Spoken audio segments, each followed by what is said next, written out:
Honas, Kabanata 2. Habang si Honas ay nasa tiyan ng isda, nanalangin siya ng ganito, Yahweh, nang ako'y nasa kagipitan, nanalangin ako sa inyo, at sinagot ninyo ko mula sa daigdig ng mga patay. Ako'y tumawag sa inyo at dininig ninyo ko.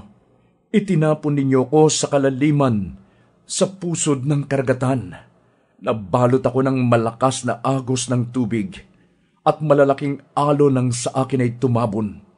Akala ko'y malayo na ako sa inyo, at hindi ko na kailanman makikitang muli ang banal mong templo.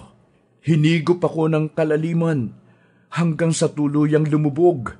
Napuluputan ang aking ulo ng mga halamang dagat. Ako'y bumaba sa paanan ng mga bundok, sa libingan ng mga patay.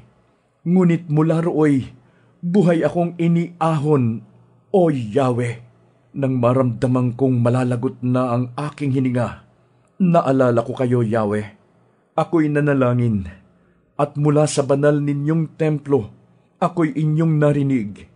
Ang mga sumasamba sa mga Diyos-Diyosan ay hindi naging tapat sa inyo. Ngunit, aawit ako ng pasasalamat, at sa inyo'y maghahandog. Tutuparin ko ang aking mga pangako, O Yahweh, na aking tagapagligtas. Pagkatapos, inutusan ni Yahweh ang isda na iluwa si Honas sa dalampasigan.